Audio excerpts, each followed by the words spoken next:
cracking, me gente? You guys will know this your boy D once again coming to really show some love and a little bit of knowledge. Today I got another banger for you guys. I know I've been keeping you guys intense. I know I've been keeping you guys waiting, but the wait is been worth. So with that being said, today I'm gonna tell you guys a story that I was told by Adrian. This is one of the many collaborations we're gonna be doing with him. So I would hope for you guys to share, like, hope, subscribe, all of the good stuff, so we can give our boy a good little, a little present, a little real razzle dazzle, a little something for him. Like I told you guys, most of the proceeds from this video is gonna go straight to him. So make sure you guys like, share, subscribe if you haven't done any of both channels, and share it with somebody. Just send somebody the link, let them know we'll be doing some good content today, and here's many more to come. So if you guys hear a little bit noise in the background, I apologize beforehand, but I'm working as well, so I'm doing this video for you guys. With that being said, man, let's get into it. Today we're gonna speak about one of the MM members that was held in high regard back then, before he became an informant for the FBI. There have been many of those, not too many of those, not a lot, like a bunch of them, but then a few of those, okay? But this is like for the new generation that came out. You guys might know who he is. You guys might heard his name. You guys know of his savage trees he did, the way he was conducting business, and he was a force to be reckoned with. But also, he had, and the reason why I'm gonna tell you guys the story is because this story is kind of related to the other one I'm gonna tell you guys after this one, with Little One from the Mess. He was happened to be Little One from the Mess, padrino, the godfather basically of him, the one that gave him the boat, the one that kind of sponsored him, Lone Fox. So we're gonna touch bases about his life first, and then get into the Little One's life. And as you guys know, I'm talking about Perico for Norwalk. Perico for Norwalk was one of the big figures in the MA. At that time, he was well known. He had a lot of businesses. He had a little power with him. He had a lot of negotiations that he had going on. He had a lot of people that he had under the influence, due to him being dealing hands to hands with the people of Gulf of Mexico, the cartels, and the Caballeros Templarios back then. That's how Little One got into good with him, because Little One was married to one of the Caballeros Templarios, La Familia Michoacana, who was known before. He was married to one of their nieces. So that's how Little One came into that power. He didn't come into that power because he was a big MS gang member that was putting in work in prison. Nah. Little One, a lot of people don't know, but Little One wasn't even a homeboy when he came into a lot of that power. Little One used to be a traquetero, what we call a dope seller. He was like a regular homeboy selling dope, but because he was business smart and he was related to that people that opened doors for him, and then the hood started claiming him, then he became from the hood. He was a late bloomer. He wasn't like one of the little homies posted in the corner. But this story is not about him, so let me not do a John Diesel, get out of the from one story jump into another one. So the focus of this is Perico for Norwalk. So Perico for Norwalk, Adrian met him in his first term, and he didn't met him in prison. He actually met him in Orange County. Perico for Norwalk had just happened to came home from prison in '93 when he came home, and he went to Orange County. He went to Orange County to visit OG Sana. I guess they got along pretty good. They were good acquaintances. Well, when he was there, he got stopped by the police, and he was on parole. They found a gun and some dope with him, so they hit him with a parole violation. Plus, I guess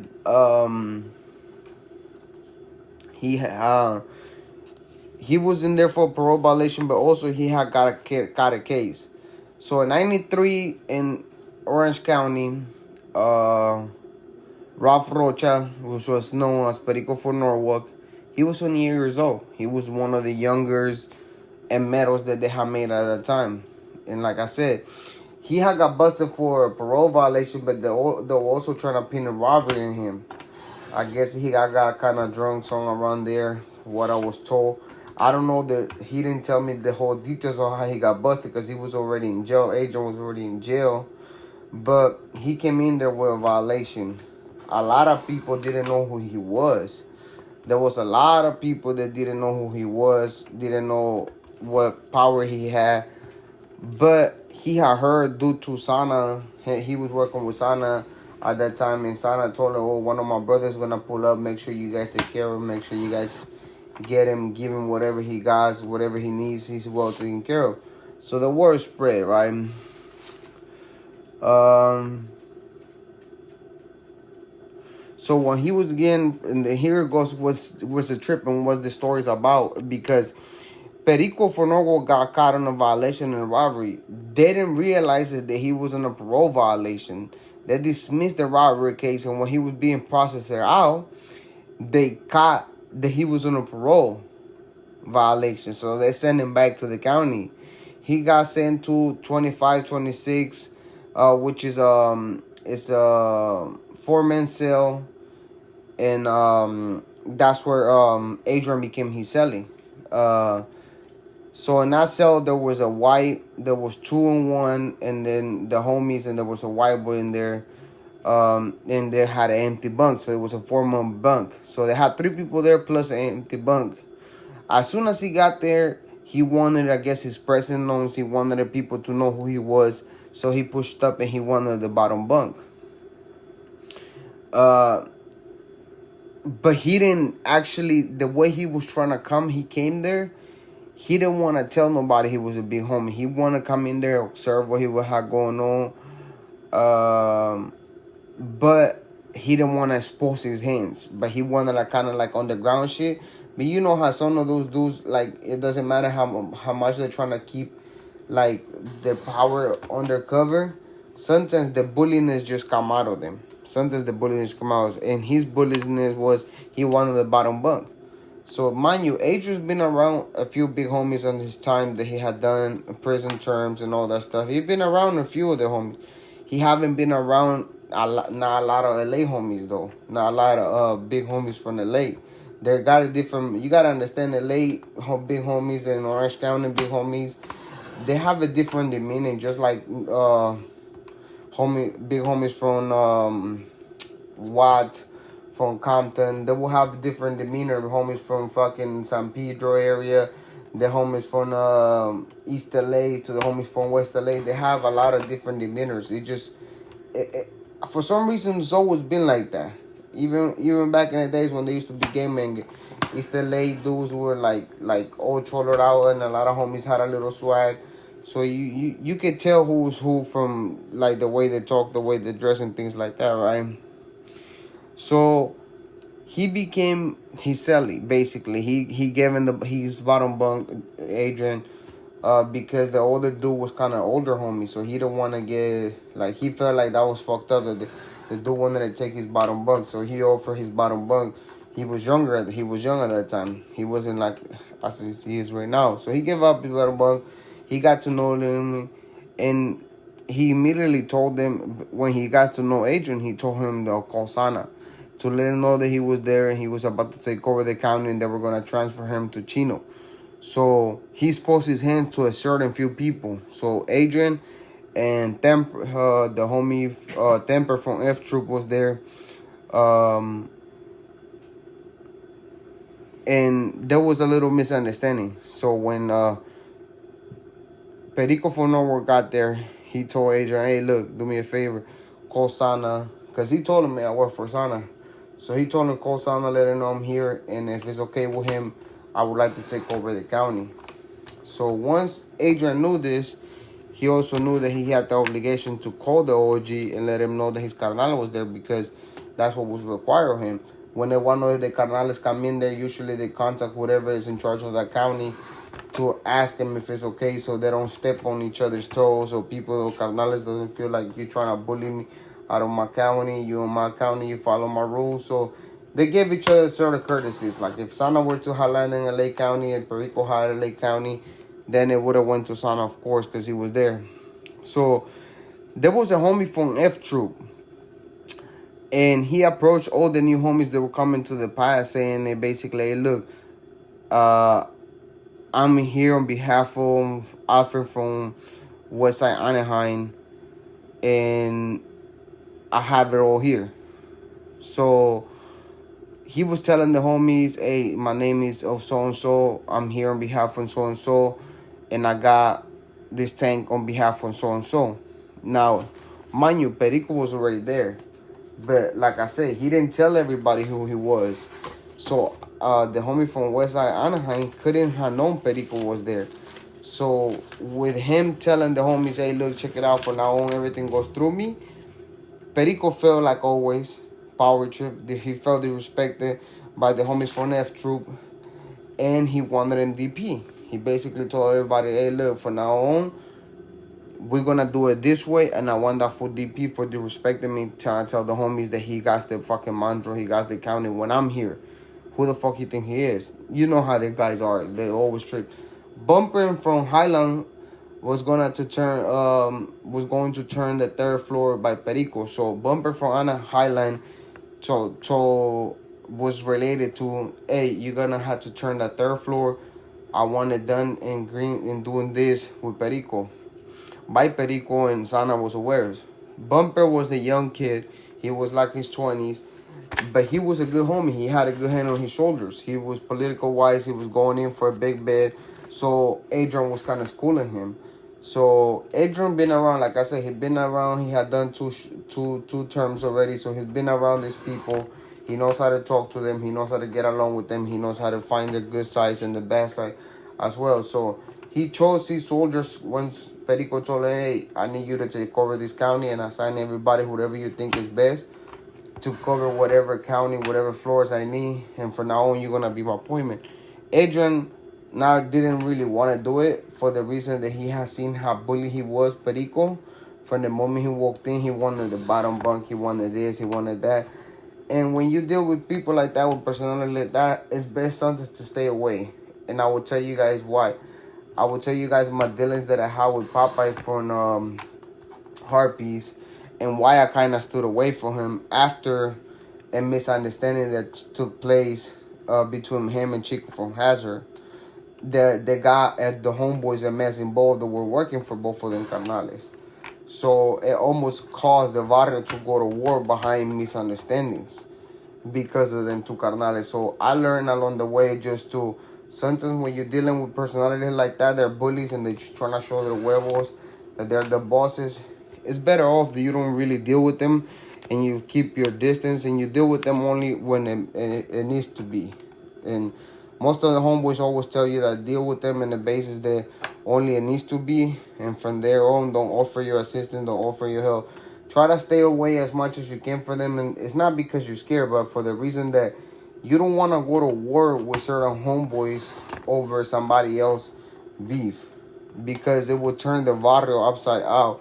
And when I say the barrio, I mean a mess. It would turn the whole neighborhood upside out. So homies were beefing with, like, it happened when Lalo, Fox, and Little One were going at it with Lalo from Lomas. You know, it turned the barrio upside out because we had homeboys backing up Lalo, and you had homeboys backing up Little One and Fox. So it became a who got more seniority, who we're gonna follow, and the little homies sometimes follow their clique. Basically, if you're from a certain clique and the clique is going that route, they're gonna go to their clique. You know what I mean? And since Little One was from the hood, a lot of homeboys felt like the loyalty should line with the homie. But what they didn't realize is the Little One was a young carnal. Political wise, he wasn't well school. Like, he didn't have the knowledge like that. And Lalo was an old cunning old man. He'd been around the political business for a long time. But back to Perico.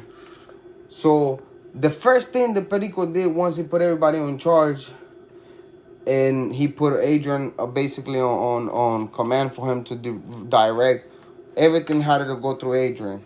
And he was the only one allowed to talk to Perico and direct Perico. So Perico basically didn't want nobody coming up to him trying to deliver nothing, not even food or nothing. He wanted everything to go to Adrian, which is something that Adrian really didn't agree with, because it was like, if you want to lead troops, homie, then let the troops come to you. You know what I mean?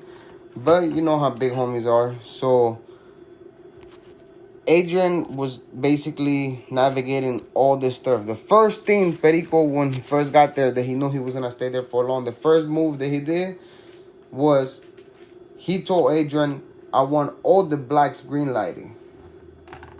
And Adrian was like, "Whoa, what the fuck? What do you mean?" He said, "I want all the blacks smashing this county." So Adrian asked the question that sometimes we don't want to ask, but you gotta know how to ask it without trying to be disrespectful to the man or offending the man. But it's sometimes that's the way shit happens. You know, you have to ask the question. So Adrian asked him, "Whoa, hold on, why, man? What's going on?" So Perico was uh in a holding tank, and while he was in the holding tank, a black that was wearing the yellow wristband, basically had done something to the respect that he called. What he basically referred to him when he was cagapalos. He was like, "I want all the yellow wristbands and all the blacks here, all of them, and I want them all green light." Basically, the yellow wristbands, as was described to me, is basically for all the fuck ups, all the gang members, all the murderers, all the etc. The white bands are the wino tanks and the misdemeanor tanks. The red bands mean high profile case, CO attackers and like violent felons. Orange bands mean Orange band was basically headquarters for assistants and affiliates. Blue bands were PCs. That's how he described it to me. How they over there, how people can tell what tank you are, and basically in Orange County they give you different wristbands. So since him, Perico, and old boy were basically in Orange band, I guess a black that was in a drunk tank right there in the orange green yellow wristband had said something to Perico. I guess supposedly the incident how it took place was Perico was trying to sit down, and the Moreno went and like rushed him kinda and sat in front of him the seat that Perico was gonna take. So he got kinda mad about it. So he didn't realize who he had pissed off. So due to that disrespect, Perico took it as a disrespect. He wanted all the blacks green light on the Orange County. He don't want no blacks whatsoever to get away with that disrespect, which to me and you, it seems extreme, of course, but to them, it's just another power move of him to be like, "I don't give a fuck. I'm so and so. You're not gonna disrespect me, so I'm gonna have all your people green light just because of one fuck up," which it doesn't make no sense because you guys know those wars is nothing. It's not lightly, especially in prison. But in the county, I don't know how Orange County is, but it's a whole riot to take place. People could get hurt, homies could get hurt behind just a disrespect that somebody didn't let you sit down where you were supposed to sit down. It's not like that seat was assigned to you. But like I said before, man, some of the old men's, they power trip about anything. I mean, I seen homies get DP over nutty bars, over cream pie cookies. So imagine him green light the blacks over the respect that he felt. It's not past them. It's not beneath them. It's not beyond them. So Perico sent the homies to kick off the riots against the black, but because after they disrespected him, they also did the most disrespect that could be. When Perico was getting pulled out to go see his lawyer, one of the blacks basically encountered his lawyer and had cursed out his lawyer. He had disrespected, and I guess the lawyer Perico had was either related to him or was doing favores for the carnales. So the lawyer had complained to him, "Oh, there was a black that disrespected me when I was coming in, la la la." So, and the fucking part is that the black that disrespected wasn't even incarcerated. It was somebody that was coming see a visitor. So figure that. Trip on that. The dude that came in there and disrespected him wasn't even a prisoner. It was just a visitor that had came to see somebody. And because they disrespected his lawyer, he greenlight every single black in the Orange County jail. So Adrian didn't have a choice but to send the palabra that all the riots were to get kicked off against all blacks that were to get rushed in all the fucking dorms and all the pots. So the word goes out, the riots start kicking off. Perico for Norwalk now feels like he accomplished something by getting the dude smashed and taking some revenge because of his lawyer. They got disrespected. Imagine that, right? So here comes the part. Perico then approached the homie from F Troops, about him disrespecting it. Instead of saying dispensa, the homie committed the most dumbest thing you can do when somebody approach you and tell you, hey, I'm who I am, and I feel like you disrespect me, homie. And he went over there because Adrian had convinced him, like, hey, let me talk to you, let me get at him, let me see if he can apologize to you, and let's clear this up. Well, the homie, being a dummy that he was, he didn't realize who he was talking to, or he probably didn't give a shit. He did, instead of him apologizing to Perico, he made it matters worse. He started getting loud with him. He's like, I don't care who you are. I don't give a shit. And he was like, I'm from the family, you can touch me. I'm from this family. He mentioned Eddie from the East Santana. Well, he mentioned a few carnales, right? He was throwing names out there like it was the Russian roulette to play with. Well, Perico didn't give a shit about that. He didn't care. He did not much care how many names that guy threw. He wanted and dealt with it, and he wanted and dealt with it in a fucking timely fashion manner. And he wanted it the way the minor words that I got put with those things is was he wanted him fucked up. There was no dispensa after that one. He wanted him fucked up. So that's exactly what took place. And they took that kid up to the back and they fucked him up to the point where he couldn't get up for 4 days. So they disciplined the kid. That now words out. Hey, there's a big homie in the county. Careful how you guys approach it. This dude is a grouch. This dude is so and so. He don't want to be approached. He don't want to be talked to. He basically didn't want nobody to. He didn't want to deal with nobody. So Adrian did the best thing he could have done. He reached out to Sana and was like, hey, check it out, man. Yo, carnal is over here causing havoc. Yo, carnal is here doing this, doing that. What do you need me to do? Because, like, you know, I work for you. I don't work for him. I don't know him like that. So Sana gives them the okay to go. It's like, hey, whatever my carnal needs, give it to him. Whatever he says, goes. It's just a common sense courtesy, like I said before, whenever they land on different counties. Usually that's what they do, because if Sana would have landed on Norwalk County in the Northeast LA and he would have reached out to Perico, the same courtesy would have been extended to him. They'll do that amongst them. At least they used to. I don't know how about now, right? They're all power tripping now. So after that happened, Perico told him he was going to have 5 of his homies. He wasn't. So the plan starts coming to Perico. Here's when it's gonna get a lot of disgusting. It's gonna get pretty bad. So I want you guys to keep in mind. I was told this. This case is still open. So keep in mind that I might not give barely viable details because this case is still open to my knowledge. So we're gonna do the best we can to tell you guys the story without exposing anybody, without having nobody in trouble, because we're not a snitch channel. Contrary to everybody else saying things. Okay? So Perico forms the plan to have 5 of his homeboys come in and drop off some dope for him. Right? So the plan comes to, the plan formulates so he tells Adrian, hey, check it out. 5 of my homeboys are gonna come in and they're gonna bring something for me. Now here's the problem. You never know where they're gonna land, because they can land on the misdemeanor tanks, they can land on the high profile tanks, they can land on the felony tanks. They don't know what they're gonna get arrested for. They don't know if they're gonna get high or drunk or nothing. So the plan is to try to intercept them as soon as they get there. That's the whole plan, to try to catch them before they get to.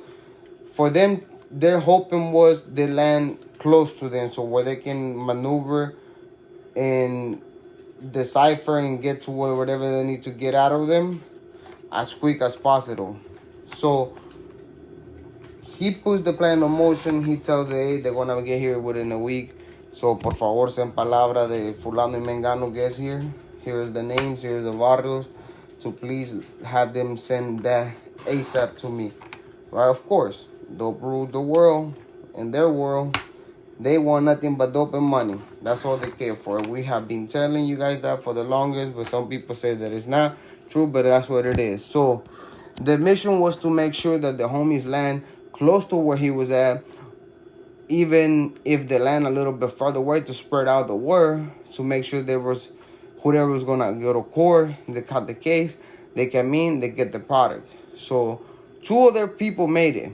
They made it close to them, they get their holiday, they get their issue, and everything's cool. Now, 2 of them made it. The 3rd one made it. The 4th person had a problem. Here's what the story gets worse. The 4th person had a problem with what he swallowed. One of the balloons busted inside of him. And when the heroin is not properly sealed, that can happen. And here when things can go sideways.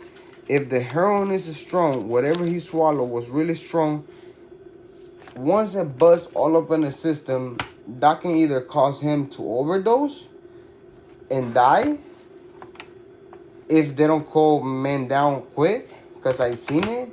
He can die for the overdose, because once one balloon pop, now the other it basically is a race against time to try to make sure that other balloons don't pop inside of him, because if they do pop, now you have, if you swallow 10 balloons and 2 of them pop, now you have the risk that the acid from the overdose can cause the strain in your body for the other ones to bust open.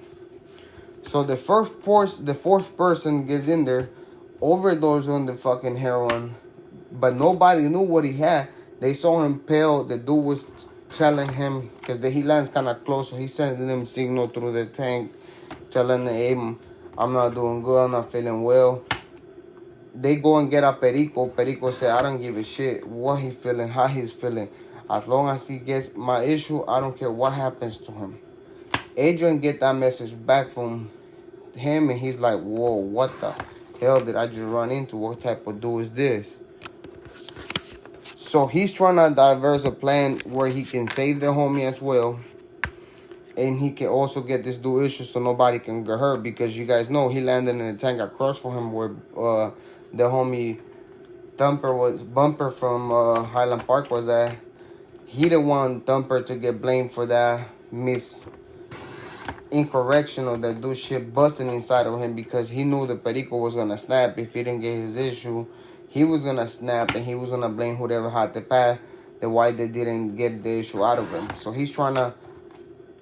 Adrian's trying to figure out a plan how he can get that stuff to him without getting the homies in trouble.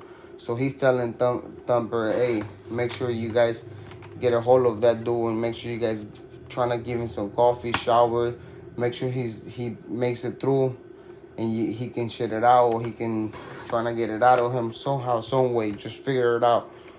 The kid is nervous because he never been put in this position before. Of course, like I said, he's young. Well, the 4th person dies. The 4th person dies. Literally dies of the overdose. After Perico was informed that the 1st person overdosed, he tells them to take it out of the body no matter what, but he wants his issue. But the problem was he landed on a white van tank. That's a wine on the misdemeanor. It's a big ass tank. It's about 70 or 80 people, the old mix that had 3 pedazos, and he had 3 pedazos on him. He didn't have one, he had 3 pieces on him. So Perico is mad, he's nervous, he's walking around, he's tripping. He's like, I don't care what you guys do, I want my issue. You guys better go and get it out of him if it needs to. Do what you have to do. He's telling Adrian, but I want my issue, I want my cut. If not, everybody that's on the tank is gonna pay.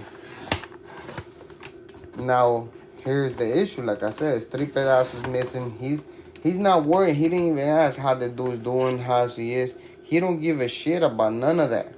All he's worried about is my issue. Where's my issue? So Perico sends palabra. If my issue doesn't come to me, everybody on the tank is done. So he sends palabra with another guy over there to where Thumper was at. If my issue doesn't get to me with the next 24 hours, everybody in their tank is done. So now Thumper is like, what the fuck, what we're supposed to do? This dude wants his issue. We don't know how we can get it out. We didn't know that shit was that strong. We don't know this dude. So they're tripping out over there. So Perico told all the Southsiders in that tank, if they didn't get that dope out of that dude, the way out of him within the next few days, that he was gonna greenlight everybody. He didn't give a fuck who was there. He was telling them that he told B to relay that message. He said Bumper for Highline, who was in charge of all that tank, of the top tier, and was just advising him. He could learn that the way P wanted, and B knew how to get it done. So we have Adrian here once advising the kid, because Thumper's the one that's doing all the moves. Because Adrian didn't want nothing to do with after Sana told him, after what he called Sana and just told him, hey bro, your carnal is doing a lot, he's having this done. So Sana advised B Adrian and tells him, check it out, just put somebody else in charge and tell him that you're gonna deal with all the issues for me, and that way you know who you're dealing with. You just advise whoever you put in charge. So he put Thumper from Highland on charge, and he, like I said, he's a kid, so he's advising Thumper, like, hey, just trying to get it out of that dude, man. I know he's done. I know he's dead. Figure something way out to get it. Well, Perico comes with the idea, get him out of his body, and he tells it how he wants it done, and you guys can formulate a picture how he wants it out of it. He wants a surgery done ASAP on that dude. He don't want to lose his dope. He don't care. It might have been something to do with some of that dope was going to other carnales, and maybe if that dope came out missing, they were gonna blame him, or he didn't want to pay out of his pocket for somebody else's mistake. But he wanted the dope out of that man's body. So Adrian tells Thumper, look, check it out, my boy. This is how he wants it done. So he explains to the kid how he wants it done. The kid is brand new. He turns pale once he hears how he wants it done. He's like, I don't know how to do that. He's close to the house. Thumper was close to the house. He was fighting a murder case, but it was looking good for him. So he could have gone home. Well, Adrian tells Perico, check it out, let me do it. Let me do it so that way it doesn't fall back on people and you get your issue and you don't have no problems to deal with. He's like, no, I want you here. I don't want you to deal with that issue. Let the other dudes deal with that issue. So Adrian's trying to convince Perico to let him go to the other tank. When they go to church, they open the tanks. They open all the tanks doors so they can go to church. He's trying to convince Perico to let him go to church, let him go over there, take it out, take care of the situation, and then bring his stuff. Adrian, like I said, he's been around. He's done a couple shoot turns before. He knows how to deal with the situation. He's been there. And by the days that is going by, he knows that if the days continue to go by, the body's going to start to stink and the CEOs are going to find it. Because what the way they had done it is they had just cover a boy and put him all in the back. So when they used to do count, there was somebody would just pull like a string. He would just wave his hand and the CEOs would not let them smart it. But Perico felt that Adrian was defending the little homie. He needed him to prove, basically, and he was defending the other dudes over there in the other tank because he knew them, that he was attached to them. Of course, Adrian, most of the little homies that were in the other tank that were going to get Greenlight, he knew them. He knew them since they were kids. He knew either their parents. He knew them from when he was in the hood out there. He knew Thumper. He knew that the Greenlight would land on all of them. He didn't want to just have his little homies get done like that. So Perico out of nowhere just decided, no, I'm gonna have Thumper do it. So he tells Adrian, you go and tell Thumper I want him to do it.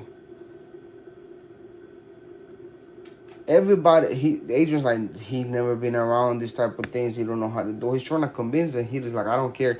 Tell me how I want him to do it, and I want him to do it today before these days can grow and this shit can get out of hand. Well, he's a young homie. He's gonna get pale. He's gonna tell him. So Adrian come up with the plan. Look, I'm gonna go to church with you. We're gonna go out, and once when they open the door, we're gonna sneak in. You're gonna go with me. We're gonna get this done, and we're gonna walk back out when they coming back from church. We're gonna go back to our tanks like nothing happens, and we're just gonna get out of there.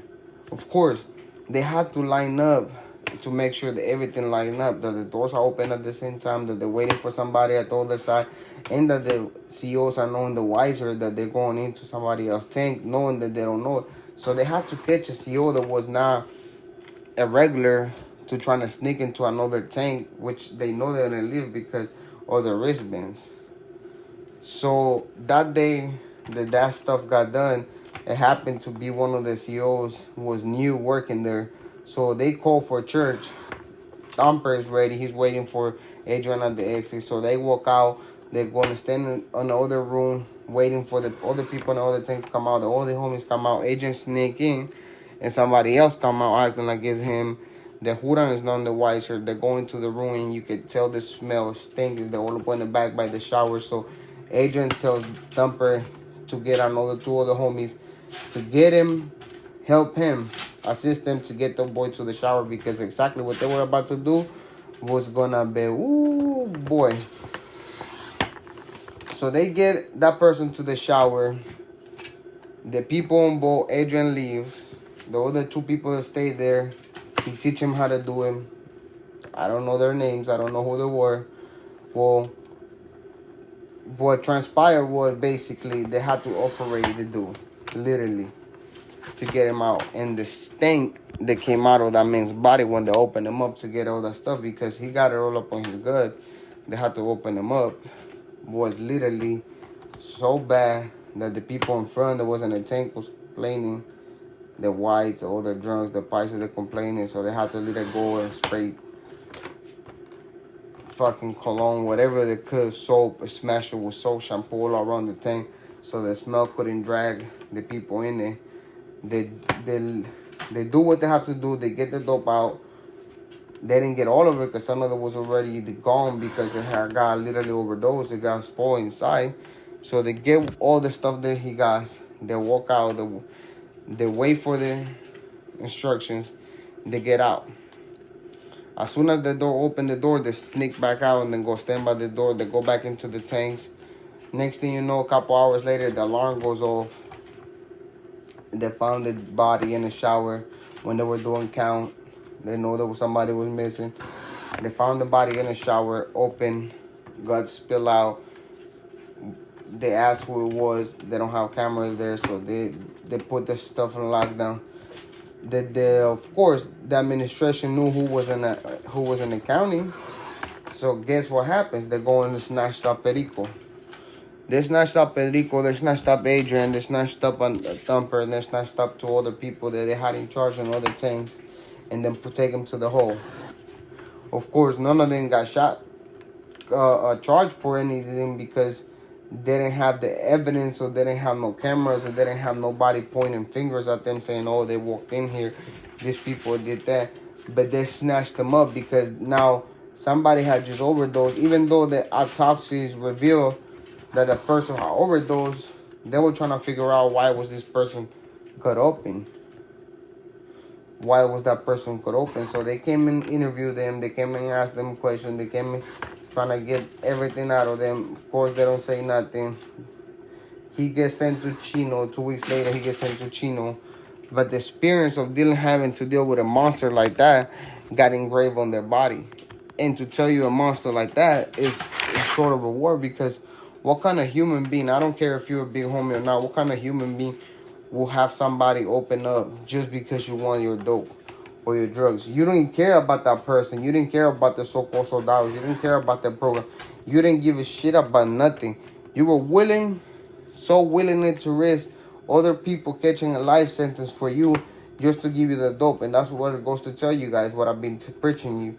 They can use you, abuse you, and throw you away and dispose you like garbage. But people want to come in here and say, well, we just tripping, we couldn't handle the program, we couldn't do this. Nah, it's not about we couldn't handle the program, we pieced it up, or none of that. I didn't piece it up, first of all. Second of all, I don't care what nobody else thinks. It's about the moral of the story. You are willing to throw away people's life over dope. So what does that tell you? That tells you don't care for your soldiers. You don't care for the people that's making a name. You don't care for the people that was fighting for you all those wars. You don't care for all the people that are working for you. All you care about is the money and the dope. And that's what people supposed to die for, and that's what people supposed to risk their life for every single day when they are here in the streets gang banging for this so-called big homies that they don't have no sympathy or compassion if you get your life sentence or not. All that they care about is about their money and the dope. And that's the reason why I'm telling this story, even though Perico is no longer an MM member, because he turned red and he testified against his carnales, and now all his sins were all his everything that he did got erased away because he turned red, because he couldn't hold the water. So what does that give you guys? What does that tell you guys? There's a lot of, if a lot of homies check in and go to the SNY because they couldn't hold the problem, they couldn't do this. So what does that say about their own carnales turning red? You tell me. They see the scandalous ways their brothers are. They see how manipulated and how dirty their politics can be. And they decide not to continue to do this, go down that road. But yet, if a homie checks in, a homie is a basura, he's a garbage, he's a PC, he's no good, he's all of that. But if one of them turn in, it's going to go down like, oh, he probably just wanted to do la. He probably just was tired of it. He'd been around too long. He probably just wanted to come home. I respect that about him. You guys have a different opinion if it's one of them. But if it's just a regular homie checking in, you guys tear him apart, eat him, put so many names on him, call him all type of bitches and hoes and dirtbags and rats. But if it's one of them, you guys look at it like he been doing it for so long. He probably was tired. He just wanted to come home, but he just checked in, didn't say nothing. You don't have to snitch. That dilemma or that myth that you have to snitch to go to the other side, that cannot be farther away from the truth, because I had talked to people that had checked in. And like I said, they don't tell on people. It's not, well, at least now, as from what I'm hearing, is they're making you say something. The administration is making you give up information. From back then, I heard that wasn't not even a requirement. So what that tell you? But that's why I always tell you guys, man, these people only care about themselves, their money, and the dope. They don't care about nobody else. Gang banging life is not the way to go about it nowadays. If you still believe in that dilemma, man, you're wrong. Do you, man. Do your life the best way you can. Enjoy your life.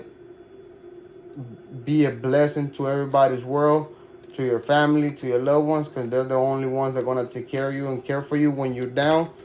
Because the homies, once you get locked up, out of sight, out of mind, homie.